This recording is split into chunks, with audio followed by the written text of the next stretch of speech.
नमस्कार, मैं हूं आपके साथ मोहम्मद अतीक। दोस्तों, हर बार की तरह इस बार भी हम आपके लिए लेकर के आए हैं आपसे जुड़े हुए मुद्दों और सरोकारों को। आज हम इस चर्चा में बात करेंगे एक देश एक चुनाव की। इस विषय पर हम ज्यादा जानकारी देंगे आपको। जिस तरीके से प्रधानमंत्री नरेंद्र मोदी की अध्यक्षता में केंद्रीय कैबिनेट में एक प्रस्ताव लाया गया जिसे कोविंद प्रस्ताव रखा गया, वो एक देश एक राष्ट्र की जो सिफारिशें थी उसको उसमें मान लिया गया है, यानी कि उसकी जो सिफारिशें थी उसको मंजूर कर लिया गया है। इस बात को लेकर के कई बार जो राजनीतिक पार्टियां हैं, कुछ लोग इस ऊहापोह की स्थिति में हैं कि कुछ सपोर्ट भी कर रहे हैं और कुछ इसके विरोध में भी हैं।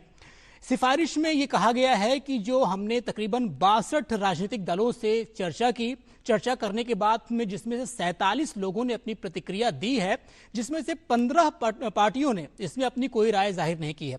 अब 47 में से 32 राजनीतिक दल ऐसे हैं जिन्होंने एक देश एक राष्ट्र को लेकर समर्थन जाहिर किया है और 15 राजनीतिक दल ऐसे हैं जिन्होंने इस एक देश एक राष्ट्र के चुनाव को सिरे से खारिज कर दिया है।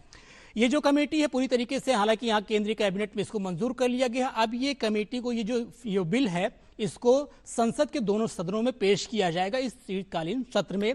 उसके बाद में ये राज्यों के पास भी जाएगा। राज्य में तकरीबन जो 15 राज्य होंगे उन राज्यों से इनका अनुमोदन लेना पड़ेगा। उसके बाद में राष्ट्रपति के पास जाएगा और उनके हस्ताक्षर के बाद ये कानून की शक्ल अख्तियार कर लेगा।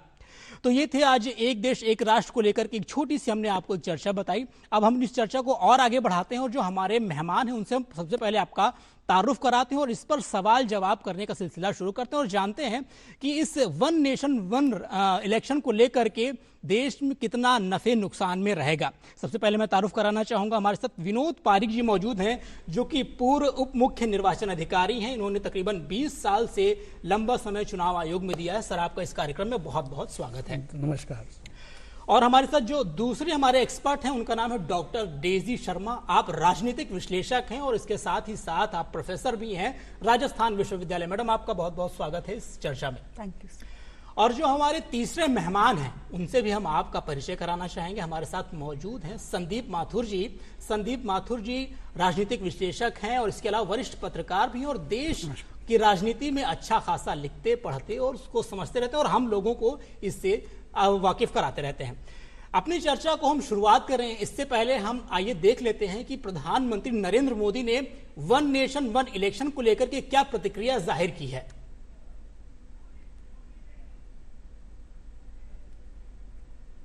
प्रधानमंत्री नरेंद्र मोदी ने इस वन नेशन वन इलेक्शन को लेकर के अपनी प्रतिक्रिया जाहिर करते हुए कहा है कि कैबिनेट ने एक देश एक चुनाव की सिफारिशों को मंजूर कर लोकतंत्र की मजबूती और विविधता की दिशा में एक बड़ा कदम उठाया है। मैं पूर्व राष्ट्रपति रामनाथ कोविंद के प्रयासों को धन्यवाद देता हूं। इसके साथ ही जो विपक्ष की पार्टियां हैं उनमें जो सबसे बड़ी राजनीतिक पार्टी है कांग्रेस के जो मुखिया हैं यानी कि जो कांग्रेस की अध्यक्ष हैं मल्लिकार्जुन खड़गे, उन्होंने इस पर क्या प्रतिक्रिया जाहिर की है आइए जल्दी से आपको यह भी बताते हैं। इन्होंने कहा है कि यह व्यावहारिक नहीं। जब भी चुनाव आते हैं असल मुद्दों को भटकाने के लिए भाजपा ऐसे पैंतरे चलती है। ऐसा करना संविधान और संघवाद के खिलाफ है। इसे देश कभी स्वीकार नहीं करेगा। तो ये थी जो प्रतिक्रियाएं थी। प्रधानमंत्री नरेंद्र मोदी ने क्या प्रतिक्रिया दी वो भी हमने आपको बताया और विपक्ष की जो पार्टियां हैं उन्होंने क्या कुछ कहा। अपने सवाल जवाब का सिलसिला शुरू करते हैं और सबसे पहले मैं आना चाहूंगा विनोद पारिक जी के पास। विनोद जी, सबसे पहले तो ये बताएं जो कोविंद जो सिफारिश है कोविंद कमेटी है, इसमें क्या कुछ ऐसा है जिसको लेकर के पूरे देश में आज हलचल हो रही है। कुछ राजनीतिक दल इसका सपोर्ट कर रहे हैं तो कुछ विरोध में है। थोड़ा सा सिलसिलेवार तरीके से बताइए ये कमेटी है क्या। जी, ये कमेटी भारत सरकार ने 2023 में सितंबर 2023 में बनाई थी और इस कमेटी के अंदर काफ़ी वरिष्ठ राजनीतिज्ञ और पूर्व चुनाव से जुड़े अधिकारी और कई पॉलिटिकल पार्टीज के सदस्य भी थे। कमेटी ने काफ़ी लंबा डेलिब्रेशन किया और मार्च 2024 में अपनी रिपोर्ट राष्ट्रपति जी को प्रस्तुत की। इस रिपोर्ट को प्रस्तुत करने के बाद जैसा कि आपने बताया कि 18 सितंबर को कैबिनेट ने इस रिपोर्ट पर अपनी मंजूरी दे दी। मैं आपको बताना चाहूँगा कि इस कमेटी की रिपोर्ट बनाने में काफ़ी समय लगा है और इसमें काफ़ी डेलिब्रेशंस किए गए हैं और ये कमेटी की रिपोर्ट 18,000 पृष्ठों की है, जिसमें लोकसभा और विधानसभा के चुनाव एक साथ कराने की बात कही गई है जो कि 2029 में कराए जाएंगे और इसके 100 दिन बाद चूंकि स्थानीय निकाय के चुनाव, जिसमें स्थानीय निकाय जो कि शहरी स्थानीय निकाय भी हैं और ग्रामीण स्थानीय निकाय भी हैं, उनके भी चुनाव 100 दिन के बाद करवाने की बात कही गई है, जो कि ये जो सिफारिश है काफी महत्वपूर्ण है और इसके काफी फायदे होंगे आर्थिक दृष्टि से भी और दूसरी दृष्टि से भी, विकास की दृष्टि से भी, जिस पर कि हम आगे चर्चा करेंगे। तो मैं मुख्य बात मैंने आपको बताई। बिल्कुल। डॉक्टर डेजी मैडम, मैं आपके पास आना चाहूंगा। जिस तरीके से जो ये प्रस्ताव लेकर के आया गया है, हालांकि अभी ये केंद्रीय कैबिनेट ने इसको मंजूरी दी है, अभी तो संसद के दोनों पटल पर आएगा, उसके बाद में वोटिंग होगी और उसके बाद में फिर ये राज्यों में जाएगा, राज्यों के बाद राष्ट्रपति के पास आएगा। मैडम, ये अभी कितना कठिन है? क्या लगता है ये जो प्रस्ताव आया है, अभी क्या कुछ प्रक्रिया आगे की होने वाली है, इसके बारे में बताएं। देखिए, ये जो चुनाव का मुद्दा है, क्योंकि इसमें केंद्र और राज्य दोनों के चुनाव एक साथ कराए जाने की बात करी है, तो और भारत एक संघात्मक देश है, तो ऐसे अनुच्छेद जो संघात्मक ढांचे को प्रभावित करते हैं, जिसमें राज्यों की शक्तियों को प्रभावित किया जाता है, उसके लिए हमारे संविधान में संशोधन की एक विशेष प्रक्रिया है जो अनुच्छेद 368 के तहत दी गई है, जिसमें क्या होगा कि केंद्र सरकार को पहले ये बिल जो संसद में विशेष बहुमत से पास करवाना होगा, जिसका अर्थ है कि आपकी जो संसद के सदन के जो टोटल कुल संख्या है सदस्यों की, उसका बहुमत होना चाहिए, प्लस जो साथ में जितने लोग उस दिन वोटिंग कर रहे हैं, प्रेजेंट हैं, उपस्थित हैं, उसके 2/3 बहुमत से वो पास हो। उसके बाद वो बिल राज्यों के पास जाएगा और कम से कम 50% राज्य अगर उस संशोधन को पारित करते हैं, तभी जाके वो संशोधन लागू होगा। तो ये अपने आप में एक बड़ी ऐसा हालात है जिसका जायजा तो जब होगा तभी लिया जाएगा कि उस समय केंद्र के पास कितने राज्यों में अपनी जो बहुमत है वो रहता है, या किस प्रकार से केंद्र राज्य सरकारें उस पर काम करती हैं। साथ ही इसमें बहुत सारे छोटे छोटे संवैधानिक संशोधन हमें करने पड़ेंगे, जैसे कि बहुत सारे अनुच्छेद हैं। अनुच्छेद 83 हो गया, जिसमें हमारे लोकसभा का कार्यकाल हो गया। अनुच्छेद 172 हो गया, जिसमें हमारी राज्य विधानसभाओं का कार्यकाल हो गया। अनुच्छेद 85 और 174, जिसमें राष्ट्रपति और राज्यपाल जो है विधानसभा और हमारी लोकसभा को पहले ही बर्खास्त कर सकते हैं। इस तरह से जो 324 अनुच्छेद हो गया, जो राज्य विधानसभा और लोकसभा के चुनाव आयोग द्वारा इलेक्शन कराए जाने की बात करते हैं। या फिर आपका जो अनुच्छेद 325 हो गया, जो सिंगल इलेक्टोरल रूल उनको बनाना पड़ेगा।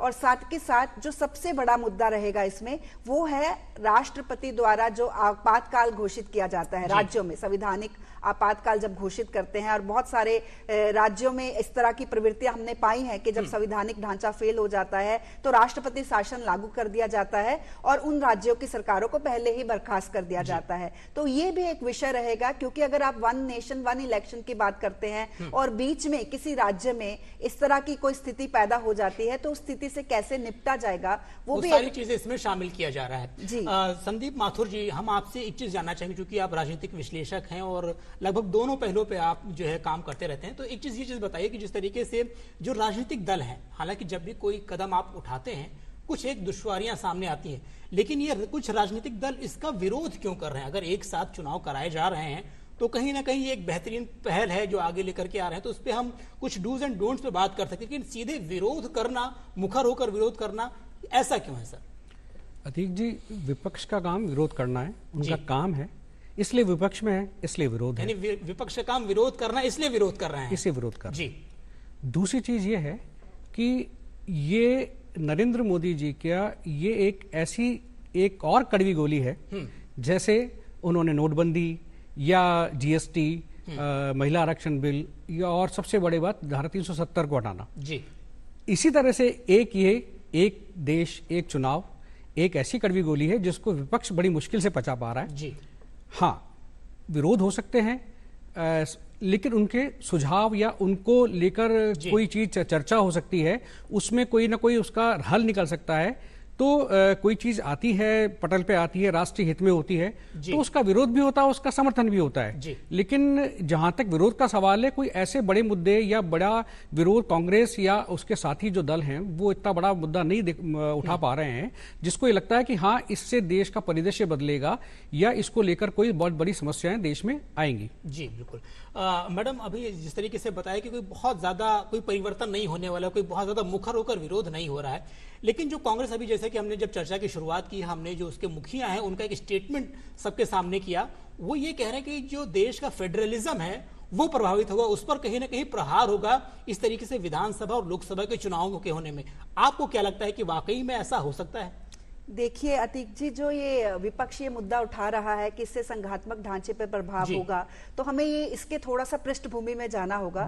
सबसे पहले ये जो स्कीम है, जो वन नेशन वन इलेक्शन का अगर देखें हम बात करें, तो जब से इस देश में इलेक्शन शुरू हुए हैं, चाहे वो 1951-52 के इलेक्शन हो, 57 के हो, 62 के हो, 67 के हो, पहले ऐसा ही होता रहा है। लोकसभा के साथ ही राज्य की विधानसभाओं के चुनाव होते रहे हैं। जो विपक्ष का मुख्य मुद्दा है, जो वो कहना चाह रहे हैं कि इससे केंद्र सरकार की तरफ लोगों का झुकाव होगा और बहुत सारे राज्यों की विधानसभाओं के चुनाव भी उससे प्रभावित होंगे। तो हमारे पास ऐसे बहुत सारे फैक्ट्स हैं। जब हम देखते हैं कि 1957 की जब राज्य विधानसभा और केंद्र सरकार दोनों में एक साथ चुनाव हुए थे, तब भी केरल में लोगों ने अपना एक विशेष बहुमत जो है वो दर्ज कराया था और लेफ्ट की पहली बार सरकार, गैर कांग्रेसी सरकार देश को मिली थी। इसी तरह 1967 के इलेक्शन में भी तमिलनाडु में हो, केरल में हो, जो उस समय की मौजूदा कांग्रेस सरकार थी केंद्र की, उसके विरोध में लोगों ने दूसरी पार्टियों की जो सरकारें थी उनका निर्माण किया था। इसका मतलब ये जो चुनाव हैं, जो एक समय पे एक राष्ट्र के, पूरे राष्ट्र के एक साथ चुनाव जो होंगे, उससे संघात्मक ढांचे पे कोई फर्क आने वाला नहीं है। हमने अभी भी देखा कि 2024 के जो इलेक्शन हुए केंद्र सरकार के, और उसके साथ 4 विधानसभाओं में इलेक्शन हुए, तो जिसमें उड़ीसा को छोड़कर, अरुणाचल प्रदेश को छोड़ दे अगर हम, तो आंध्र प्रदेश में देखिए आप, वहां पे बीजेपी की सरकार नहीं बनी, जबकि केंद्र में बीजेपी की सरकार बनी। इसका मतलब भारत का वोटर अब इतना जागरूक है, इतना मैच्योर हो गया है। राष्ट्रीय मुद्दों पर कहां वोट करना है, अगर हम लोकल में स्तर पे अगर देखते तो कहां पर वोट करना है। बिल्कुल सही बात कही आपने। विनोद जी, हम आपके पास आएंगे। जिस तरीके से हमारा देश इतना विशाल देश है, इतनी बड़ी जनसंख्या है यहाँ पर, मशीनरी भी काफी बड़ी चाहिए होती है। अभी 2024 के चुनाव हाल फिलहाल में ही जो बीते हैं, क्या लगता है आपको कि सरकार को कितनी ज्यादा तैयारी करनी पड़ेगी और कितनी मशीनरी की जरूरत पड़ेगी? कैसे ये चुनाव संभव हो पाएगा? देखिए, मैं जो भी कोई भी निर्वाचन होता है, लोकसभा या विधानसभा का या स्थानीय निकायों के, तो उसमें 3 महत्वपूर्ण चीजें होती हैं। एक तो इलेक्टर रोल्स होती है, मतदाता सूची। दूसरा पोलिंग स्टेशंस होते हैं जहाँ की वोटर मतदान करता जाके, और तीसरा जो ईवीएम है वो होती है। तो जैसा कि आप मैडम ने बताया कि आर्टिकल 325 के तहत इलेक्टर रोल्स का है, तो लोकसभा और विधानसभा के इलेक्टर रोल्स के बारे में अगर मैं बात करूं, तो लोकसभा की इलेक्टर रोल ऐसे नहीं होती है, इलेक्टर रोल्स विधानसभा की ही होती है। और विधानसभा की इलेक्टर रोल्स की फिर उसमें, जैसे मैं राजस्थान के परिप्रेक्ष्य में बात करूं, तो यहाँ 8 विधानसभा निर्वाचन क्षेत्र को बनाकर एक लोकसभा निर्वाचन क्षेत्र की इलेक्टर रोल बनती है। तो हालांकि बेसिकली रोल विधानसभा निर्वाचन क्षेत्र की होती है। तो जहां तक इलेक्टर रोल्स का समान है, इसमें कोई प्रश्न आएगा नहीं। अगर दोनों इलेक्शन एक साथ होते हैं तो 2 सेट आपको इलेक्टर रोल्स के देने पड़ेंगे, क्योंकि वो बाद में इलेक्शन के बाद में एक रिकॉर्ड बनता है, तो वो दोनों सेट आपको अलग देने पड़ेंगे। दूसरा जो पोलिंग स्टेशन से संबंधित बात है, पोलिंग स्टेशन सब विधानसभा क्षेत्रवार बिल्कुल एस्टेब्लिश्ड हैं और हर साल इनका जो है वेरिफिकेशन किया जाता है, इनको अपडेट किया जाता है। तो ये भी एक अनुरोध प्रक्रिया है। वो पोलिंग स्टेशन भी बिल्कुल सेटल्ड चीजें हैं। जहां तक ईवीएम की बात है, तो ईवीएम एक साथ चुनाव कराने पर 2 सेट ईवीएम की जरूरत पड़ेंगे, एक विधानसभा के लिए, एक लोकसभा के लिए। तो इसका निर्माण द्रुत गति से करना पड़ेगा। और जैसा कि आपको पता है कि ईवीएम बनाने वाली भारत सरकार के उपक्रम की 2 कंपनियां हैं, भारत इलेक्ट्रॉनिक लिमिटेड और BHEL हैदराबाद। तो ये ईवीएम्स बनाती हैं। अगर डिस्कशन के बाद ये सब निर्णय लिया जाता है, तो ये चीजें पहले से ही करनी पड़ेगी। और जहां तक जो सबसे बड़ी दिक्कत आती है, वो आती है फोर्सेस के मूवमेंट की। क्योंकि जब इलेक्शन होते हैं तो फोर्सेस क्योंकि एक सीमित है, तो आदान प्रदान होता है, तो उसमें उसके मूवमेंट में आता है, तो वो भी, उसको भी थोड़ा देखना पड़ेगा। बिल्कुल सर, जिस तरीके से हमारे पास एक डेटा भी है जो हम अपने दर्शकों को बताना चाहेंगे इस चुनाव से रिलेटेड। अभी हाल फिलहाल में जो 2024 के चुनाव हैं, चुनाव आयोग के अनुसार 2024 के लोकसभा चुनाव के लिए करीब 12 लाख पोलिंग स्टेशन बनाए गए। 2029 में पोलिंग स्टेशन बढ़कर 13,57,000 हो जाएंगे।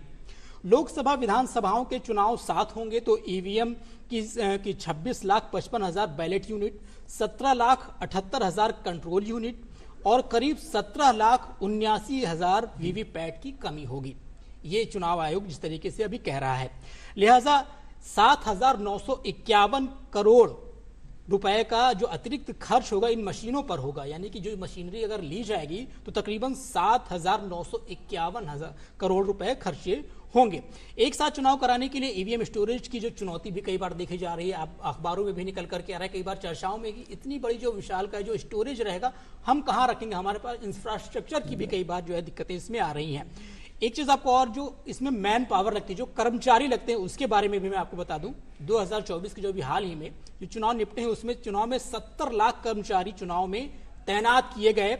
अगर हर 5 साल बाद, माफ कीजिएगा, 15% की अगर अधिक चुनाव की जरूरत है, यानी जो 70 लाख कर्मचारी इस्तेमाल किए गए हैं, यानी 5 साल बाद उसमें 15% की अतिरिक्त बढ़ोतरी होगी। तो इस तरीके से जो पूरा जो खाका है, जो ये डेटा दिया है, आज से 5 साल बाद अगर हम कल्पना करते हैं 2029 की ये मशीनरी लगेगी, तो इस पर क्या लगता है मैडम आपको कि जिस तरीके से जो चर्चा रही है, आपको क्या लगता है कितना आसान रहेगा ये?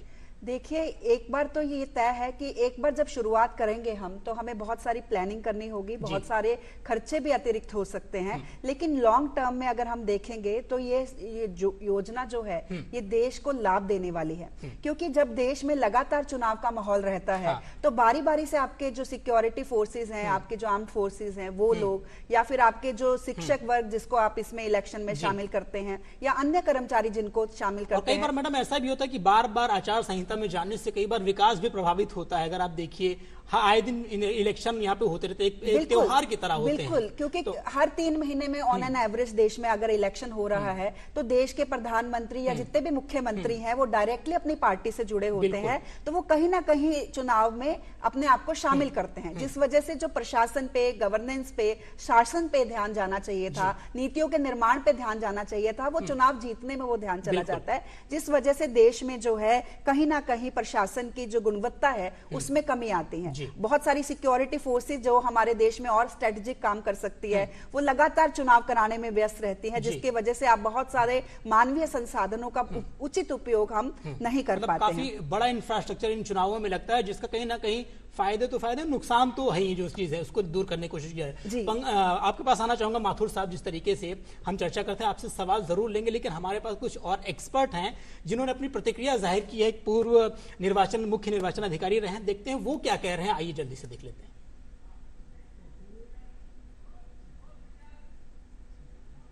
इस रिपोर्ट में पूरे भारत भर में लोकसभा के, राज्य विधानसभाओं के और स्थानीय निकायों के चुनाव एक साथ किए जाने की सिफारिश की गई थी, जिसे केंद्र सरकार ने स्वीकार कर लिया गया। भारत की आजादी से लेकर 1967 तक लगभग सारे ही चुनाव विधानसभाओं के और लोकसभा के साथ साथ ही हुआ करते थे। इस संबंध में स्थिति यह भी है कि 1967 में 20 राज्यों के साथ लोकसभा के चुनाव हुए थे, 1977 में 17 राज्यों के साथ लोकसभा के चुनाव हुए थे, और 1980 और 85 में 14 विधानसभाओं के साथ लोकसभा के चुनाव हुए थे, और ये स्थिति काफी अच्छी कही जाती थी। लेकिन उसके बाद में इस तरह का गतिरोध आ गया कि कई बार तो हर साल चुनाव हुए और कई बार ऐसा भी हुआ कि एक साल में भी विभिन्न प्रकार के चुनाव हुए। इन सारे चुनावों की वजह से देश के ऊपर एक बहुत बड़ा आर्थिक भार पड़ता है। प्रत्येक वर्ष में चुनाव होने पर सरकार का जो चुनाव पे खर्चा होता है वो तो होता ही है, उसके अलावा राजनीतिक दलों का भी एक अच्छा खासा खर्चा होता है, चुनाव लड़ने वाले अभ्यर्थियों का भी बहुत सा खर्चा इसमें होता है। आर्टिकल 83 जिसमें लोकसभा के चुनाव की अवधि निर्धारित की गई वो, और आर्टिकल 172 जिसमें राज्य विधानसभाओं के चुनाव की अवधि की बात की गई है, उनमें संशोधन किया जाना आवश्यक होगा। मैं ये उम्मीद करता हूँ, आशा करता हूँ कि इस विषय में बहुत तेजी से काम होगा और संभवतः 2029 के जो चुनाव होंगे उसमें लोकसभा के और विधानसभाओं के चुनाव साथ साथ ही होंगे, और साथ साथ ही स्थानीय निकायों के भी चुनाव संभव हो पाएंगे। पंकज, माथुर साहब, आपने भी देखा संदीप जी जिस तरीके से अभी इन्होंने जो बात कही, इनका कहना है कि इसे आजादी के बाद से 1967 तक लगातार चुनाव होते रहे हैं, लोकसभा के, विधानसभा के भी वही स्थिति तकरीबन फिर से सामने आ रही है। एक अच्छी पहल की जा रही है, ऐसे में जो राजनीतिक दल हैं जो विरोध जता रहे हैं इसको लेकर के, क्या लगता है कि जब अगर मान लीजिए स्टेट के इलेक्शन होते हैं और सेंट्रल के इलेक्शन हो रहे हैं, आपस में कुछ हितों के टकराव होंगे, या जो छोटी छोटी राजनीतिक पार्टियां, जो क्षेत्रीय दल हैं, उन पर कुछ प्रभाव पड़ेगा, वो ये तर्क देकर के कह रहे हैं। क्या कहना चाहेंगे सर इस पे? देखिए, मैं एक बार पुनः प्रधानमंत्री नरेंद्र मोदी का जो 15 अगस्त का लाल किले पे भाषण था जी, उसकी बात करना चाहूँगा। जी, उन्होंने कहा था कि देश जो है हमेशा चुनाव के रंग में रंगा नजर आता है जी, और ऐसा लगता है कि देश में जो चुनाव है वो इतना ज़्यादा हावी होने लग गया है कि उसका असर जो है वो देश की जो रोजगार, जो विकासोन्मुखी जो योजनाएं हैं उन पे असर हो गया है, नीतिगत निर्णयों पे असर हो गया है। तो हमें इस पे, राजनीतिक दलों को, आम आदमी को इस पे सोचना पड़ेगा कि इसके लिए हम क्या करें। तो ये एक देश एक चुनाव, इसका सबसे बड़ा जो है इसका सॉल्यूशन है। देखिए, मैं एक छोटा सा एग्जांपल देता हूं। बिल्कुल। कि एक सर्वे आया है चुनाव को लेकर, कि खर्चों को लेकर। तो 2019 का जो लोकसभा चुनाव था उसमें माना जाता है एक मोटा मोटा खर्चा जो है वो 60,000 करोड़ के करीब एक जो है खर्चा हुआ जी। वहीं जो अभी जो नया आंकड़ा है 2024 का, वो आ रहा है कि 1 लाख करोड़ से 1.25 लाख करोड़ के बीच में खर्चा माना जा रहा है। अब आप देखें, करीब करीब दुगना हो गया है। हम बिल्कुल पीछे जाते हैं 1951 के चुनाव के अंदर, तो वहां ये बताया गया कि साहब वहां 10,000 जो है 10 करोड़ में ही वो पूरा चुनाव जो है संपन्न हो गया था। तो हम उसमें आंकड़ों में जाएं तो देखें कि जहां 1 रुपया पर मतदाता पे नहीं खर्च हो रहा था, वहीं जो है अब 2024 के अंदर 1,000 रुपए या 1,200 रुपए जो है एक मतदाता के ऊपर खर्चा आ रहा है। तो इसको रोकने के लिए सबसे बड़ी चीज ये है कि हम इस कवायद को छोटा करें, इसको कम करें।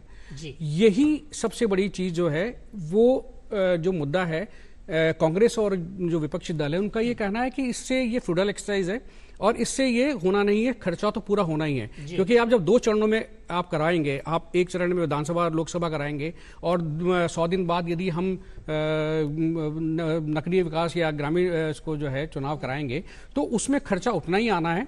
हाँ, इसमें भ्रष्टाचार और जो काले धन की है वो की वही स्थिति रहेगी जैसे नोटबंदी के बाद की स्थिति बनी है। पहली चीज तो ये, तो ये तर्क जो है विपक्ष इस तरह से उसको नकारता है, पहली चीज। तो दूसरी चीज ये है कि संघीय ढांचे की भी बात हुई, तो हाँ, ये बिल्कुल सही बात है। किसी हम परिवर्तन लेके आ रहे हैं तो संविधान को आपको बदलना पड़ेगा या उसमें संशोधन करना पड़ेगा। और यही कांग्रेस और उसके विपक्षी दल वो ये कह रहे हैं कि हम आपको बार बार कह रहे हैं कि ये सरकार संविधान को बदलना चाहती है। तो बेसिकली संघीय ढांचे वो कह रहे हैं कि हम छेड़छाड़ इसलिए नहीं कर रहे हैं कि उसको हम देश के लिए कुछ अच्छा करना चाहते हैं, उसके लिए हम बदलना चाहते हैं। देश का जो पैसा है उसको बचाना चाहते हैं, हम जो मैन पावर उसको बचाना चाहते हैं, हम उसको समय को बचाना चाहते हैं। और जो जिस तरह की ये रोज योजनाएं जो रुकावट बनती हैं, ये आचार संहिता बार बार लागू होती हैं, इससे जो देश का रुकावट होता है, विकास में रुकावट होता है, उसको हम रोकना चाहते हैं। सर, कई बार देखा गया देश हित में कई बार संशोधन किए भी गए हैं संविधान संशोधन में। ऐसा नहीं है कि कभी नहीं किया गया है तो अब ये कर रहे हैं तो प्रॉब्लम होगी। तो कई बार सुधार करने के लिए ऐसी कदम उठाने पड़ते हैं। बिल्कुल बिल्कुल। देखिए, संविधान संशोधन तो लगातार होते आए हैं, लेकिन चूंकि ये लोकसभा चुनाव में बहुत बड़ा विपक्ष ने मुद्दा उठाया था कि सरकार जो है संविधान बदलना चाहती है। हालांकि वो आरक्षण को लेकर एक मुद्दा था, लेकिन अब उसको वैध करके चूंकि ये मुद्दा आया तो उन्होंने कहा था कि हमने इसको भी शामिल कर दिया कि देखो हमने कहा था आपको कि ये संविधान संशोधन करना चाहते हैं, इसलिए ये लेके चुनाव में भी आगे देखने को मिलेगा विपक्ष इसको मुद्दा भी बना सकते, मुद्दा भी बनाए, बिल्कुल बुलाएगा। रिजर्वेशन को लेकर जो चर्चा की गई उसको उन्होंने संविधान संशोधन की बात बताई। दूसरा जो आपने बात की कि क्षेत्रीय पार्टियों वाली बात की है, हाँ सर, मैं उसी सवाल पे आना चाह रहा था। मेरा सवाल यही है, मैं एक बार फिर से दोहरा देता हूँ इसी में ऐड करते हुए कि जो छोटी छोटी राजनीतिक पार्टियां हैं, रीजनल पार्टियां हैं, कई बार कोई जातीय पार्टियां भी निकल करके आती हैं, उनको एक खतरा मंडरा रहा है, वो डर रहे हैं, घबरा रहे हैं कि भाई साहब ऐसे में जब कभी वोटिंग होगी, जो मतदाता फील्ड में जाएगा, जो वोट देने के लिए जाएगा, वो तो राष्ट्रीय मुद्दों पर सोचेगा, तो राष्ट्रीय पार्टी को वोट देगा। छोटी पार्टियों का क्या होगा, राजनीतिक पार्टियों का क्या होगा सर? बिल्कुल बिल्कुल, ये एक बहुत बड़ा मुद्दा है ये। देखिए, भारत में क्षेत्रीय पार्टियों का उदय इसलिए हुआ था कि उन्होंने रीजनल मुद्दों को उन्होंने पावर दी, उसको शक्तियां दी और वो जनता के सामने रहे। तब जनता को लगा कि ये जो बड़ी पार्टियां हैं, चाहे वो कांग्रेस हैं या कम्युनिस्ट हैं या आपका बीजेपी तो बहुत बाद में इमर्ज, तो वो पार्टियां वो हमारे मुद्दों को रख नहीं पा रही क्योंकि वो नेशनल परिप्रेक्ष्य में सोच रही हैं। तो धीरे धीरे इस तरह से उन छोटी पार्टियों का उदय हुआ और वो छोटी पार्टियां धीरे धीरे सत्ता में आसीन होने लगी। अब जो इस तरह के चुनाव होंगे, ये बात बिल्कुल सही है कि जैसे अभी आप राजस्थान का चुनाव आप देखें, विधानसभा का चुनाव देखें, तो स्थानीय मुद्दा बहुत बहुत कम जो है उस पर जो है प्रभावित कर पाया। सारे राष्ट्रीय मुद्दे ही हावी रहे। क्योंकि लोकसभा और विधानसभा के चुनाव में जो 3 से 4 महीने का फर्क रहा है। तो यही विपक्ष का ये कहना है कि ये जो मुद्दे उठेंगे वो राष्ट्रीय स्तर के मुद्दे ज्यादा उठाए जाएंगे। तो चूंकि राष्ट्रीय स्तर के मुद्दों पे क्षेत्रीय पार्टियों का कोई दखल नहीं होता है, तो इसलिए उनकी महत्ता कम होगी और ये प्रभाव भी जो है, क्योंकि मुद्दे नहीं उठ पाएंगे या मुद्दों जो है गौण हो जाएंगे, तो क्षेत्रीय पार्टियों जो है वो वर्चस्व कम हो जाएगा। तो इसलिए क्षेत्रीय पार्टियों को दिक्कत आ रही है कि हमें ये हमें मौका नहीं मिल पाएगा, ये हम उसको ड्राइव नहीं कर पाएंगे कि हम उसको जनता के सामने रख सकें। बेसिकली यही एक पॉइंट है जो उनको एक खतरा लग रहा है। लेकिन कई बार भविष्य के गर्भ में भी सुधार होते रहते हैं। ऐसा नहीं कि राजनीतिक पार्टियां, जो जातीय पार्टियां, वो इसी पे चलती है। जब एक साथ चुनाव होंगे, पहले भी होते रहे हैं, तो होंगे तो हो सकता है कुछ नई चीजें, नई धारा निकल करके आए, उस पर भी काम होगा। हम अपने सवाल आगे लेकर के लेंगे, लेकिन एक जो बुद्धिजीवी हैं वो वर्ग क्या सोचता है इस चुनावों को लेकर के, जल्दी से आइए इस वीडियो के माध्यम से देखते हैं। अगर एक राष्ट्र एक चुनाव होगा, एक चुनाव में भी विशेषकर अगर लोकसभा और विधानसभा और चुनाव भी अगर एक साथ होते हैं तो ये की बहुत बड़ी बात होगी। मैं पूर्व राष्ट्रपति आदरणीय कोविंद जी ने जो रिपोर्ट दी, उनके नेतृत्व में कमेटी ने जो रिपोर्ट दी है, उसको केंद्रीय कैबिनेट ने अप्रूव किया है और अभी शीतकालीन सत्र में ये विधेयक की ओर अग्रसर है, प्रक्रिया में है। हालांकि मैं ये मानता हूँ कि चुनौतियाँ हर कदम पे आती है, किसी भी दिशा में कदम बढ़ाएं, यही नहीं कोई से भी अपन योजना लागू करते हैं, कोई नए प्रयास करते हैं, चुनौतियाँ सामने आती है। चुनौतियों से हमें पार पाना होगा, हमें देश को समझना होगा, देश को समझाना होगा, आमजन को भी समझाना होगा कि ये उनके हित में है। थे प्रोफेसर श्याम मोहन अग्रवाल थे, जो कि विभागाध्यक्ष हैं जो है राजस्थान विश्वविद्यालय के पॉलिटिकल साइंस डिपार्टमेंट के। इन्होंने एक पॉइंट बहुत अच्छा बताया सर, मैं आपसे ही उससे जुड़ा हुआ सवाल लूंगा। उनका ये कहना है कि कई बार जब आप कोई बड़ा कदम उठाते हो तो कुछ दुश्वारियां आती हैं, कुछ चुनौतियां भी आती हैं। आप ये बताएं सर कि सिस्टम को, इसको लागू करने में, इसकी तैयारी में कितनी कुछ चुनौतियां पेश आएंगी? देखिए, चुनौतियां ऐसे तो कुछ नहीं आएगी, काम का बोझ जरूर बढ़ेगा। मैं इसमें थोड़ा सा एक ऐड और करना चाहूँगा कि टेक्निकली बता रहा हूँ आपको कि जब ये इलेक्शन होंगे तो एक तो डिलिमिटेशन कॉन्स्टिट्यूशन में दिया हुआ 2026 के बाद होना है जनगणना के आधार पे। उसके बाद महिला रिजर्वेशन का भी जाएगा। तो जहाँ तक चुनाव आयोग की बात है, चुनाव आयोग के समक्ष सबसे पहला जो मुद्दा रहेगा वो डिलिमिटेशन का होगा। डिलिमिटेशन भी एक बहुत बड़ी प्रक्रिया होती है, इसमें समय लग जाता है। उसके डिलिमिटेशन के बाद फिर जो ऑर्डर डिलिमिटेशन कमीशन लोकसभा के लिए या विधानसभाओं के लिए पास करता है, उसके हिसाब से विधानसभा निर्वाचन क्षेत्रों का निर्माण होता है, इलेक्टोरल रोल्स उस हिसाब से बनाई जाती है। तो ये हमने काम 2006 में भी किया है, तो कोई इशू नहीं है, क्योंकि इलेक्शन कमीशन टेक्नो फ्रेंडली हो गया है। तो टेक्निक इतनी अच्छी है कि सारा काम बड़ा आसानी से हो जाता है। दूसरा, जहां तक जो लॉजिस्टिक्स है, ईवीएम की बात है या दूसरी चीजें हैं, अगर इसको अभी डिस्कशन होंगे तो इसके प्रोडक्शन में भी कोई दिक्कत नहीं आएगी, क्योंकि जैसे वीवीपैट का पहले बार इस्तेमाल हुआ था इससे पहले वाले लोकसभा इलेक्शन के अंदर, तो उनका प्रोडक्शन भी बिल्कुल सही समय पर हुआ। तो हमारी जो दोनों पीएसयूज हैं वो बिल्कुल सक्षम है निर्माण करने के अंदर। और जहां तक पोलिंग स्टेशन, इलेक्टोरल रोल्स और जो दूसरे लॉजिस्टिक्स हैं, अब जैसा आपने बताया कि ईवीएम बनेगी तो उनको स्टोरेज के लिए व्यवस्था क्या होगी। तो मैं बताना चाहूंगी कि भारत निर्वाचन आयोग ने राजस्थान में ही नहीं पूरे देश के अंदर आज से 5 साल पहले ईवीएम वेयर हाउसेज बनाए, और उस वक्त हमने ये ध्यान रखा कि डिलिमिटेशन के बाद में असेंबली कॉन्स्टिट्यूएंसीज का नंबर ही बढ़ेगा। तो उसको ध्यान में रखते हुए भी जो वेयर हाउसेज के निर्माण करवाए गए हैं वो आगामी वर्षों की आवश्यकताओं को ध्यान में रखते हुए करवाए गए हैं। तो उससे रिलेटेड हमको कोई दिक्कत नहीं आएगी, वो हमारा पूरा है। जहां तक एम्प्लॉयज का प्रश्न है तो इसकी भी कोई दिक्कत नहीं है, क्योंकि आपने जैसा भी आपने बताया कि इस तरह से एम्प्लॉयज बढ़ते हैं, तो उसकी भी कोई दिक्कत आएगी नहीं, कोई इशू नहीं है। हो सकता है कि पहली बार जब चीजें इंप्लीमेंट की जाएंगी कुछ दिक्कतें आएंगी, उनको दूर करने की कोशिश की जाएगी। लेकिन ये है कि जब व्यवस्था एक बार हो जाएगी तो उसके बाद जब दोबारा कभी जब चुनाव होंगे तो अपनी स्मूथली इस पटरी पर चीजें चलती रहेंगी। मैं आपको बताऊं कि जो इलेक्शन मशीनरी है ना, इतनी डिसिप्लिन्ड है कि वो आपने अगर निर्देश दिए हैं तो उसको बड़े सिस्टमेटिक तरीके से और बिल्कुल 100% एक्यूरेसी के साथ करती है। तो जहाँ तक इलेक्शन मशीनरी का सवाल है या दूसरी लॉजिस्टिक व्यवस्थाओं का सवाल है, इसमें कहीं कोई दिक्कत नहीं आएगी। बिल्कुल। डेजी मैडम, एक चीज आपसे जानना चाहेंगे कि जैसे कि अभी पारित होने की बात आ रही है, सदन में जाएगा, पारित होगा, उसके बाद में कानून की शक्ल लेगा, आप ये बताएं कि ये कब तक लगभग उम्मीद जताई जाए कि ये कब से लागू हो जाएंगे? क्या 2029 के चुनाव में ये तस्वीर देखने को मिलेगी या आगे भी बढ़ जाएगा? और एक चीज और, कई बार लोग विरोध कर रहे हैं, राजनीतिक पार्टियां विरोध कर रहे हैं, कई सारे दल इसका विरोध में लगे हुए हैं। इस चुनावों के, एक देश एक चुनाव को लेकर के क्या कुछ फायदे रहेंगे, उन फायदों के बारे में भी बताइए।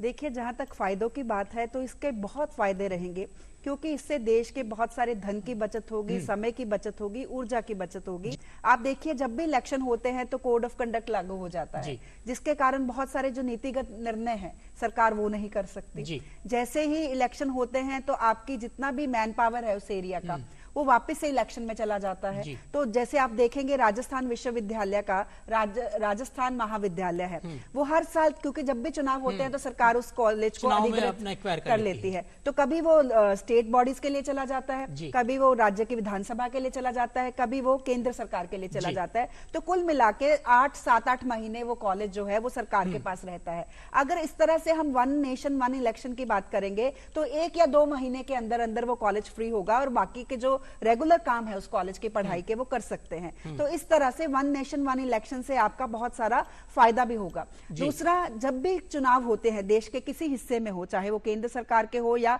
किसी विधानसभा के हो, हर पार्टी के जो शीर्ष नेता हैं या मुख्य पदाधिकारी हैं, चाहे वो विभिन्न राज्यों के मुख्यमंत्री हो, मंत्री हो, इवन के हमारे प्रधानमंत्री हो, वो चुनावी रैलियों में शामिल होने शुरू हो जाते हैं, जिसकी वजह से उनका जो समय पहले ही बहुत कम होता है, वो बहुत सारा समय चुनावी मुद्दों में चला जाता है, वोट बैंक की राजनीति में चला जाता है। कहीं ना कहीं उस समय को हम डेवलपमेंट के लिए, विकास की नीतियों को बनाने के लिए मैडम, इसमें एक चीज और जानना चाहिए, जिस तरीके से प्रधानमंत्री, मान लीजिए अभी जो लोकसभा के चुनाव खाली इंडिविजुअल होते हैं, उसमें भी कहीं ना कहीं अगर पूरा देश भ्रमण करना हो, प्रचार करना हो, तो प्रधानमंत्री को या अन्य राजनीतिक दलों को 6 महीने कम से कम लग जाते हैं। इस तरीके से अगर दोनों चुनाव होंगे तो क्या लगता है प्रधानमंत्री इस पद के जो लोग रहेंगे वो इसमें बहुत ज्यादा नहीं बिजी हो जाएंगे, मतलब साल भर तक लगातार चुनाव में ही बिजी हैं, लगे हुए हैं, इस पर क्या व्यवस्था रहेगी? लेकिन जब अगर आप देखेंगे कि हर 3 महीने में चुनाव हो रहा है तो वो लगातार पूरे साल में, साल भर 5 साल में वो इलेक्शन में बिजी रहते हैं। जो प्रधानमंत्री नरेंद्र मोदी जी ने खुद ने भी कहा कि देश चुनावी रंग में रंगा नजर आता है, तो मुझे लगता है वो पीरियड बहुत कम हो जाएगा। जब आप देखते हैं लोकसभा के चुनाव भी होते हैं तो प्रधानमंत्री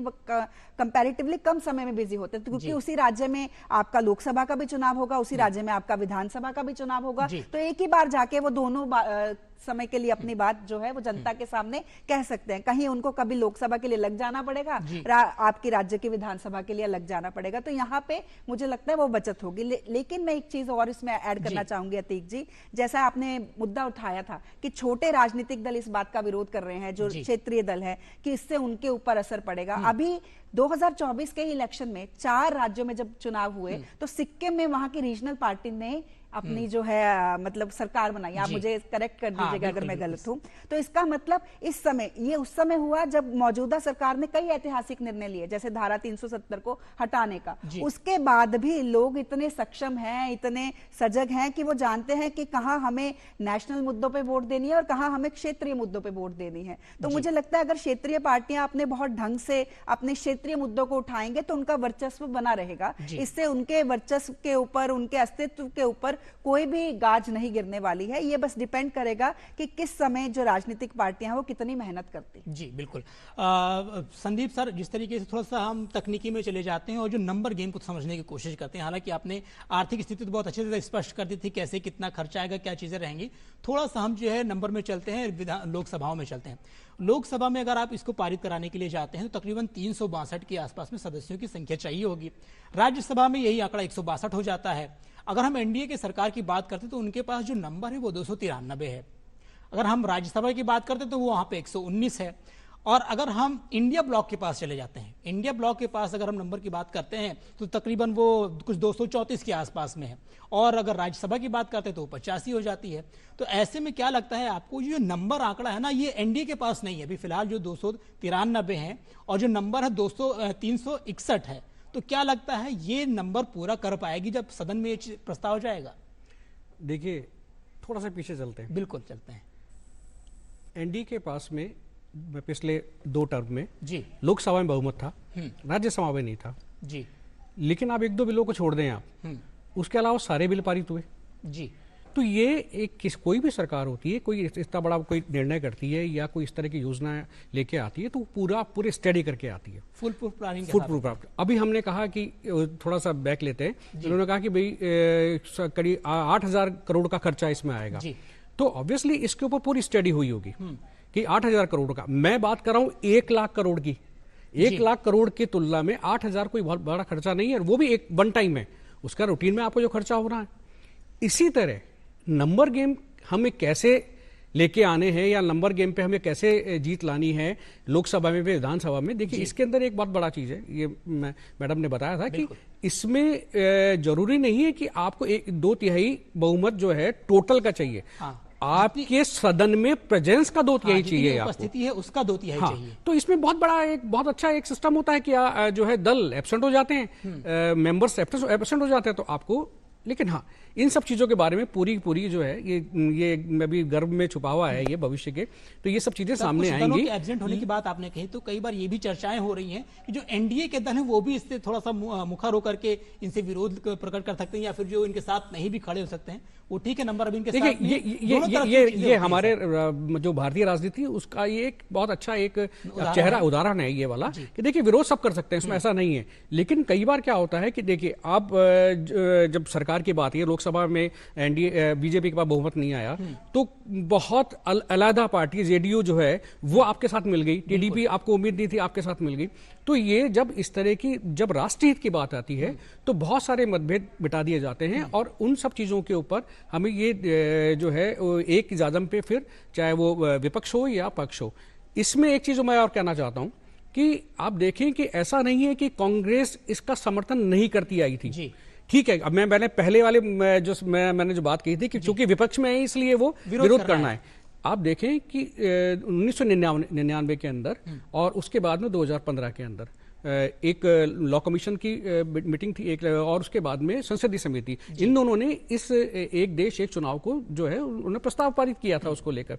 उसके बाद में ये मनमोहन सरकार के समय भी इस तरह की सुगबुगाहट रही थी कि इसको लागू किया जाए, लेकिन चूंकि सरकार चली गई उसके बाद में जब 2019 के अंदर फिर सर्वदलीय बैठक आई थी। इसमें एक बहुत बड़ी बात है कि उस सर्वदलीय बैठक के अंदर कांग्रेस ने सपोर्ट किया था जी, जो आज 15 दल हैं उस समय 19 दलों ने सपोर्ट किया था उसको, वन नेशन वन इलेक्शन को कि हाँ इसको किया जा सकता है। लेकिन परिस्थितियां बदलती गई, प्रधानमंत्री नरेंद्र मोदी जो है मजबूत होते गए, उन्हें लगा कि भाई इस बार बन गए तो अगली बार हम आ जाएंगे। और एक बहुत बड़ा मुद्दा ये भी है कि ये सरकार यदि रहेगी जी, यदि हम वापस आने का ये हो जाएगा तो फिर हम तो कुछ विरोध कर ही नहीं सकते। तो ये विरोध का एक तरीका है, ऐसा नहीं है कि वो अंदर खाने। इस पे भी कांग्रेस में या अन्य दलों के अंदर, जैसे मैं बसपा की बात करता हूं, बसपा ने स्पष्ट कह दिया कि हम इस पे विचार करेंगे, और यदि हमें लगता है कि ये देश के लिए हित में तो हम इसको सपोर्ट करेंगे, सकते हैं, विरोध भी कर सकते हैं। लेकिन उधर ही टीडीपी जो सरकार को समर्थन कर रही है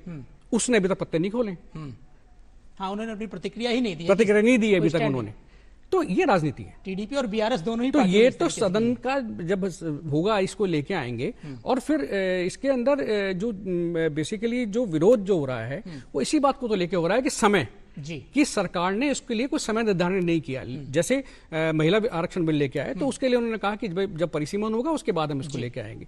लेकिन इसको लेकर जो है एक स्टेटमेंट गृह मंत्री जी का आया था, उसमें उन्होंने कहा कि ये सरकार जो है कि इस सरकार के कार्यकाल में हम इस बिल को लेके आएंगे, मतलब अपने भाजपा के कार्यकाल में ही, भाजपा के कार्यकाल में क्या था। अब ये भाजपा का कार्यकाल 2029 तक का है कि 2034 तक का, उसका आगे तक का भी हो सकता है। तो ये सब चीजें जो है ये स्पष्ट नहीं है, तो इसलिए कांग्रेस शंकित है कि कहीं इसका बहुत बड़ा फायदा बीजेपी को नहीं मिल जाए, बिल्कुल, इसलिए विरोध इसमें ज्यादा। आपने बातचीत में मायावती का जिक्र किया, उनको बताया कि वो अभी वो न्यूट्रल है, मतलब वो ना पक्ष में ना विपक्ष में, वो फिलहाल वो बीच का रास्ता अपना रही है। अखिलेश यादव, समाजवादी पार्टी एक बड़ी पार्टी, उत्तर प्रदेश में भी हाल फिलहाल के 2024 के लोकसभा चुनाव में अच्छा प्रदर्शन किया है।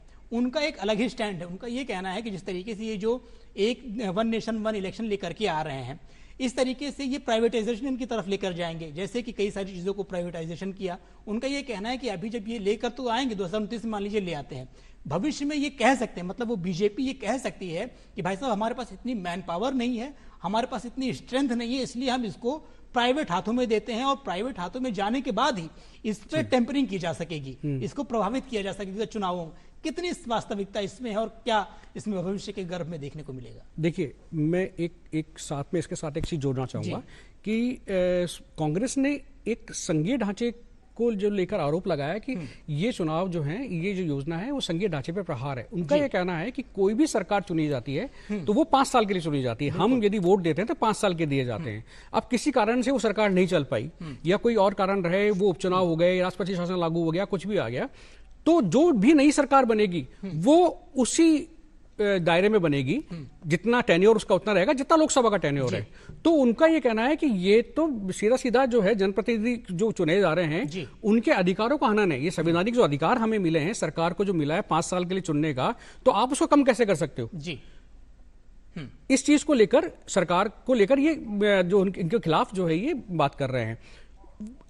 इसके साथ ही जुड़ा हुआ मुद्दा है कि जब ये आप केंद्र सरकार इसमें जो है वो उसके आप पावर्स बढ़ जाएंगी इसको लेकर जो कि है, तो फिर केंद्र सरकार इस तरह के मुद्दे भी ला सकती है। जैसा आपने प्राइवेटाइजेशन की बात की भाई, जब आप राज्यों को कमजोर कर दिया जाएगा, आपने संविधान के साथ जो खिलवाड़ करके आपने राज्य के साथ राज्यों को आप कमजोर करेंगे, तो फिर आप जो चाहे कर सकते हैं। मतलब भविष्य में ऐसी स्थिति आ सकती है। अखिलेश यादव ने कहा है। लेकिन देखिए, इसमें एक चीज है कि जहां तक बात है, ये प्रोडक्ट नहीं है। हाँ, ये राष्ट्रहित का मुद्दा है, राष्ट्रहित का एक संघीय ढांचा है। तो ये आपने विरोध करने के लिए कह दिया, इसके पीछे कोई आधार नजर नहीं आ रहा। अखिलेश यादव को जो कहना था उन्होंने कह दिया, लेकिन इसके पीछे आधार नजर नहीं आ रहा है। और जहां तक हम जो है प्राइवेटाइजेशन की बात करते हैं, तो संविधान में तो हम कर्मचारी रख रहे हैं ना। ये सिस्टम आज से थोड़ी, ये बहुत पुराना है। ये यूपी में भी रखा जा रहा है, महाराष्ट्र में भी रखा जा रहा है, आंध्र में रखा जा रहा है, राजस्थान में रखा जा रहा है।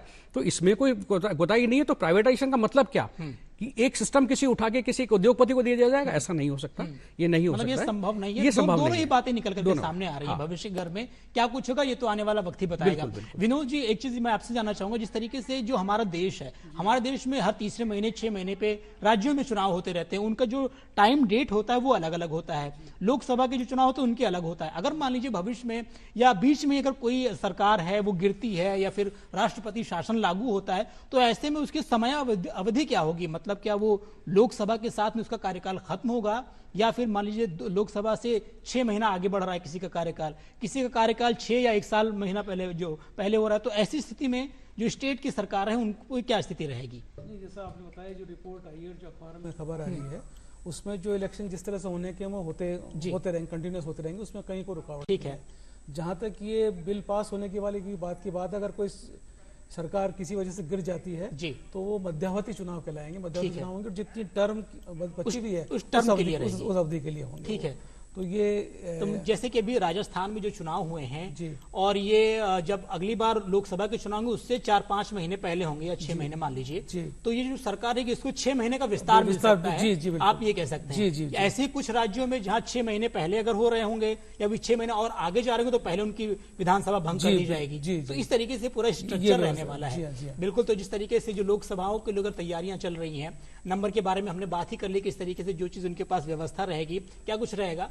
एक चीज जो सबसे बड़ी बात रहेगी, इस सारी चीजों को धरातल पर उतारने में काफी कुछ चीजें, मतलब जो सहमति की बात आ रही है। एक कार्यान्वयन समिति बनाई गई है, उसमें आम राय ली जाएगी, लोगों से बातचीत की जाएगी, उसके बाद में इसके डूज एंड डोंट्स या उनकी प्रतिक्रिया लेकर किए जाएंगे। ये जो कार्यान्वयन समिति है, इसका क्या रोल होने वाला है सर इसमें? पंकज माथुर साहब। देखिए, मैंने आपको चर्चा से साथ उसमें कहा था कि ये सब चीजें अभी जो हैं, काम तो ठीक है, धरातल पे उतर रही हैं धीरे धीरे चीजें, लेकिन अभी बहुत कुछ चीजें करनी बाकी हैं। अभी इसमें जनता का इन्वॉल्वमेंट नहीं हुआ है। इसमें सारी बातें अभी जो है बुक्स में है जी। प्रतिक्रिया आनी शुरू हो गई है, कैबिनेट में पास हो गया है, तो कैबिनेट में पास हुआ है, इसका मतलब उस पर काम तो पूरा हो गया है, लेकिन इसको लागू कैसे किया जाएगा उसके लिए समय चाहिए। और इसमें देखिए, मतदाता का ईश्वर कौन है? मतदाता जो है वो एक राजनीति, जो हमारा राजनीतिक सिस्टम है उसका ईश्वर जो है वो मतदाता है।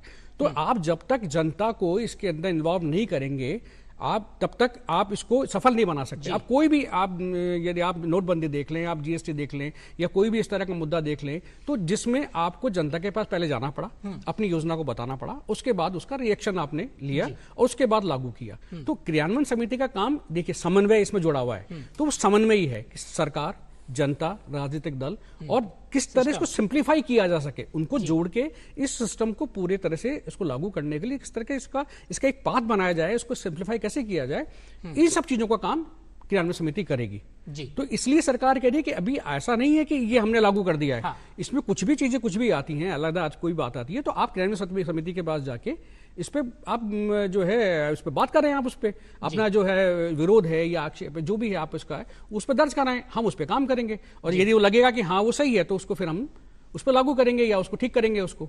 तो क्रियान्वयन समिति का काम तो बस यही इस तरह का रहेगा। इसके डेजी मैम, जिस तरीके से हम लोग अनुच्छेद की बात कर रहे थे, अगर संशोधन की बात आती है, संशोधन करने में क्या लगता है कुछ चुनौतियां आपको देखने को मिलेंगी आगे जब ये पटल पर लाया जाएगा? तो जैसा माथुर सर ने बोला था कि पहले भी ऐसे बहुत सारे केसेस हुए, ऐसे बहुत सारे कानून के समय जब सरकार के मौजूदा सरकार के पास मेजोरिटी नहीं थी फिर भी उन्होंने कर ली, तो मुझे लगता है ये उनके एक रणनीतिक जो पृष्ठभूमि है उसका भी एक महत्वपूर्ण भाग है। तो ये तो उसी समय डिपेंड करेगा कि जब आता है। और जहां तक बात है, आपने जो अभी चर्चा कर रहे थे कि लोगों की भागीदारी जो सुनिश्चित करने की, मुझे लगता है जैसे आज हम डीडी राजस्थान पर ये बात चर्चा कर रहे हैं तो इससे बहुत सारे नौजवान, हमारे देश के बहुत सारे साथी इसको सुन रहे होंगे। इसी तरह ये न्यूज़पेपर में आएगा, मीडिया में आएगा, सोशल मीडिया पे चलेगा, तो पूरे जनता के बीच में इसके बारे में एक राय जरूर से बनेगी। और हर आम व्यक्ति जो कहीं ना कहीं बार बार चुनाव होने से अलग अलग जो प्रतिबंध लगते हैं चुनाव के समय में उससे त्रस्त है, वो जरूर से चाहेगा कि चुनाव एक ही समय हो,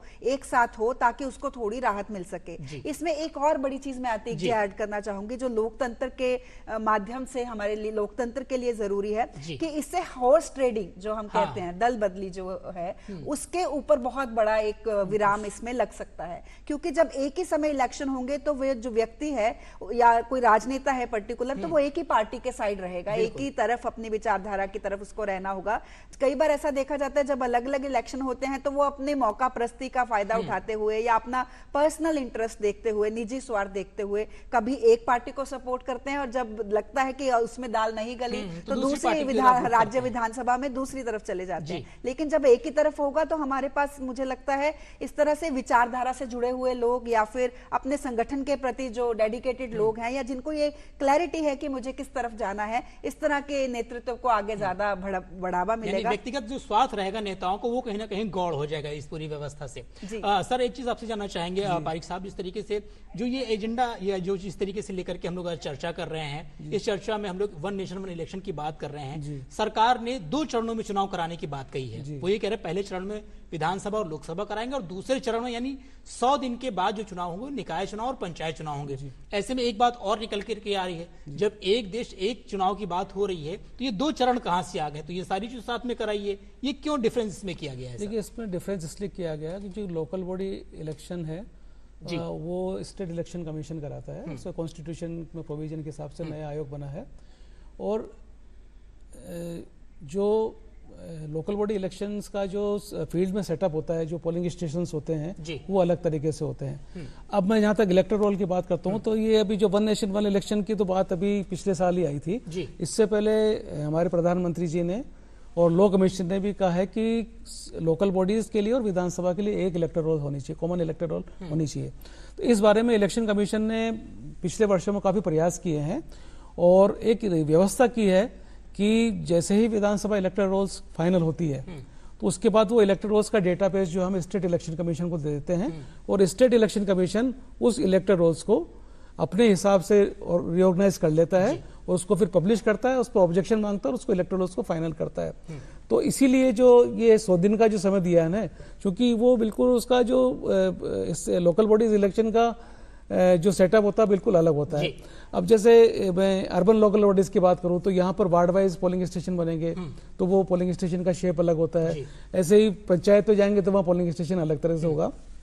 जहां तक इलेक्टोरल रोल्स का प्रश्न है, इलेक्टोरल रोल वही काम आ जाएगी जो कि विधानसभा के लिए तैयार हो। जो ये दोनों ही चुनाव में सिर्फ एक ही वोटर लिस्ट रहेगी, वो काम आ जाएगी। इलेक्टोरल रोल्स का जो डेटाबेस होता है ना, रहेगी तो वो नहीं, लेकिन उसको इस्तेमाल कर सकते हैं। और मैं इसमें उनको बताते हुए हर्ष होगा कि राजस्थान में जो लोकल बॉडीज के इलेक्शन में है वो विधानसभा के इलेक्टोरल रोल्स का बिल्कुल बहुत सफलतापूर्वक इन्होंने इस्तेमाल किया है और उससे चुनाव कराया। बिल्कुल।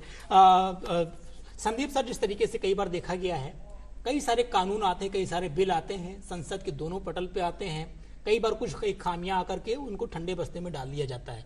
क्या लगता है आपको ये जो इतना बड़ा बिल लेकर के आया गया है, एक मतलब बहुत बड़े परिवर्तन का बिल है ये, अगर वन नेशन वन इलेक्शन अगर आता है, आपको क्या लगता है भविष्य के गर्भ में क्या ये वास्तव में इंप्लीमेंट हो पाएगा या इससे भी ठंडे बस्ते में डाल दिया जाएगा? देखिए, विपक्ष की भाषा में बात करें तो ये ठंडे बस्ते में जाएगा जी। वो उदाहरण देते हैं अभी वक्फ बोर्ड का जो लेके आए, सरकार ने बड़ा जोर शोर से वो बिल लेके आया और बाद में उसको जेपीसी को सौंप दिया। लेकिन ये मुद्दा बिल्कुल अलग है, ये देश से सीधा जुड़ा मुद्दा है, हर मतदाता से जुड़ा मुद्दा है, हर आदमी से जुड़ा मुद्दा है जी।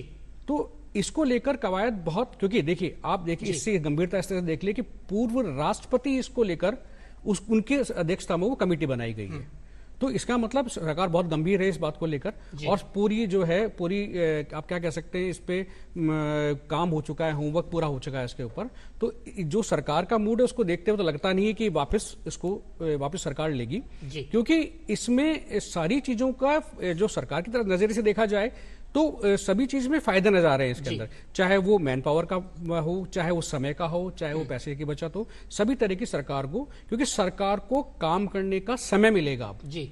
जो सरकार पूरे 5 साल के कार्यकाल में, एक बड़ा सर्वे आया था, तो पूरे 5 साल के, क्योंकि कोई योजनाएं जो सरकार बनाती हैं पूरे देश के लिए बनाती हैं, तो देखा गया कि केवल 1.5 से 2 साल का समय ऐसा रहा है कि सरकार जो है पूरे देश के लिए पूरी एक साथ योजनाएं लागू कर पाई।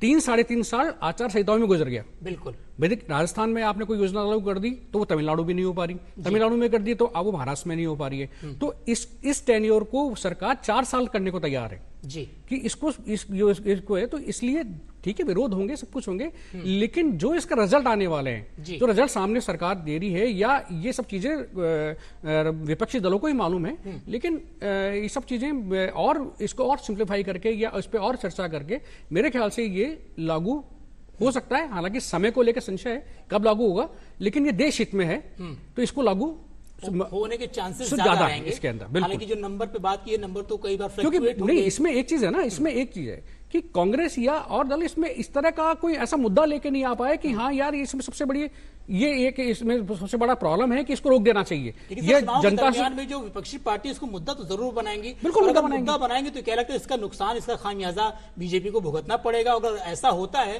तो कहीं ना कहीं ठंडे बस्ते की ओर अग्रसर भी हो सकता है। देखिए मैं आपको क्या कह रहा हूँ, आरक्षण वाला मुद्दा, सरकार जब लोकसभा के चुनाव हम देखें तो एक आरक्षण का इस तरह का मुद्दा आया, वो कहीं परिदृश्य में नहीं था चुनाव शुरू होने से पहले, अचानक जो है सभी ने अपने स्ट्रेटेजी चेंज की, चाहे वो विपक्ष को पक्ष हो, और बहुत बड़ा मुद्दा एक सामने आया, लेकिन हम उसको धरातल पे देखें तो ऐसा कुछ हो ही नहीं रहा है। बिल्कुल। और आज वो मुद्दा ही खत्म हो गया।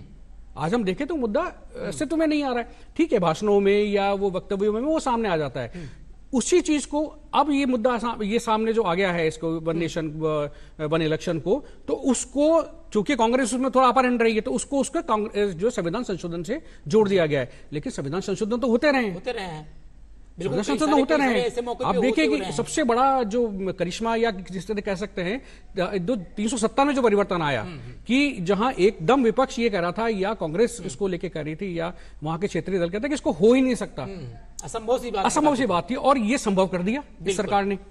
तो ऐसा ही इसमें हो सकता है, और इसमें कोई बहुत बड़ा विरोध सामने नहीं आ रहा है, केवल ऊपरी चीजों को लेकर, कोई अंदरूनी का इस तरह का विरोध नहीं है सामने कि इसको लेकर कि भाई ये बहुत बड़ा इसमें रुकावट हो सकती है या रोड़ा बन सकता है ये मुद्दा, तो इसलिए ऐसा कुछ नहीं है, ये लागू होगा, समय इसमें आगे पीछे हो सकता है। बिल्कुल संदीप जी, आपने जो उदाहरण देकर जो बात बताई, जिस तरीके से जो 370 की जब कभी बात होती थी तो कई बार ऐसे मतलब एग्रेसिवनेस आती थी राजनीतिक पार्टियों में, कई बार कश्मीर से भी अगर आप देख लीजिए तो असंभव सी बात कहते थे, लेकिन फिर भी सरकार ने वो कर दिखाया, जो बिल लेकर के आई, बिल को कानून में संशोधित किया और सारी चीजों में वो चीज हो गई। उसी तरीके से ये जो अपने वन नेशन वन इलेक्शन लेकर के आ रहे हैं, ये भी बहुत ज्यादा उम्मीद है कि ये चीज धरातल पर आ जाएगी और कानून का शक्ल अख्तियार कर लेगी। डेजी मैडम, कई भी अभी देखा गया, इसमें एक डेटा ये भी आया है कि जो 80% जो युवा है वो इस बिल के समर्थन में है, जो कार्यान्वयन जो समिति की एक जो बनाई गई है, जो लोगों के पास जाएगी बात करने में।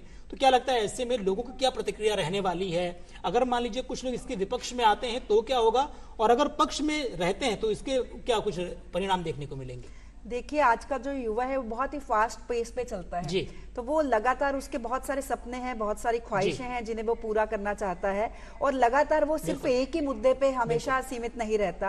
अब जब वो देखेंगे कि बारी बारी उनका समय, उनकी एनर्जी वापस इलेक्शन में जा रही है, तो मुझे लगता है वो लोग जरूर से इस बात को समझेंगे कि ये जो मुद्दा है ये देश हित का मुद्दा है और उनके भी हित का है, क्योंकि इससे उनको अपने सपनों पे, अपने जो ख्वाहिशें हैं, जो उनके एस्पिरेशंस है, उस पे फोकस करने का ज्यादा समय मिलेगा और सरकार से उनको ज्यादा रिटर्न मिल पाएगा अगर वन नेशन वन इलेक्शन होता है, क्योंकि सरकार डेवलपमेंट के ऊपर ध्यान देगी, सरकार नीतियों के क्रियान्वयन पे, नीतियों के निर्माण पे ज्यादा ध्यान दे पाएगी। मतलब इस तरीके से जो कई सारे बिंदुओं को ध्यान में रखते हुए अगर वोटिंग की बात आएगी या फिर लोगों की राय की बात आएगी तो इस तरीके से दी जाएंगी। जिस तरीके से आज हम चर्चा कर रहे हैं वन नेशन वन इलेक्शन को लेकर के, हम लोग तकरीबन 1 घंटे तक चर्चा करते हैं, वक्त करीब आ चुका है, घड़ी की जो सुइयां हमें इशारा कर रही हैं कि आपका वक्त फिलहाल हो चुका, लेकिन फिर भी हम आपसे एक बहुत शॉर्ट समय में एक छोटा छोटा सा मैसेज लेना चाहेंगे।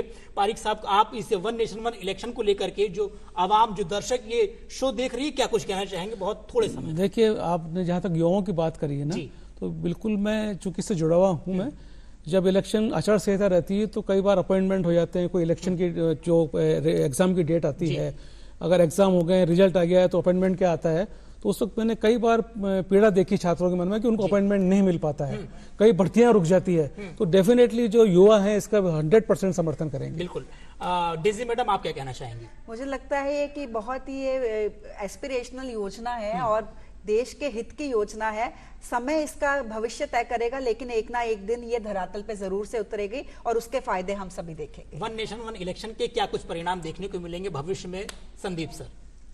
देखिए, जब विकास पे रुकावटें कम होती है तो देश आगे बढ़ता है, तो ये उसी की जो है तरफ कवायद देश में करने जा रहा है और इसको लागू करने में कोई समस्या तो दिख नहीं रही है कि कोई ऐसा है, तो ये लागू तो होना ही चाहिए, क्योंकि यदि देश फर्स्ट, नेशन फर्स्ट जो कंसेप्ट है उसके लिए ये होना जरूरी है कि जितना हमें समय मिलेगा काम करने का वो देश को आगे बढ़ाने के लिए जरूरी होगा। बिल्कुल। तो हमें यदि इसी रफ्तार में आगे चलना है, हमें जो है तीसरी बड़ी इकोनॉमी बननी है या हमें एक विकसित राष्ट्र की श्रेणी में खड़ा होना है, तो इस तरह के वन नेशन वन इलेक्शन जैसे कदम हमें देश के लिए उठाने पड़ेंगे। बिल्कुल। संदीप सर, आपका बहुत बहुत धन्यवाद, आपने इतनी महत्वपूर्ण जानकारी हमारे दर्शकों को दी। डॉक्टर डेजी मैडम, आपको बहुत बहुत धन्यवाद, आपने जो इतनी सारी जानकारी हमारे दर्शकों तक पहुंचाई। और आपसे सर विनोद पारिक सर, आपने जो तकनीकी चीजें आपने बताई, चूंकि आप इस व्यवस्था में रहे हैं, वो जानकारी दी, उसके लिए आप सभी का बहुत बहुत आभार। तो दर्शकों, जिस तरीके से वन नेशन वन इलेक्शन जो व्यवस्था लेकर के आई है, ये अभी शीतकालीन सत्र में संसद के दोनों पटल पर पेश की जाएगी।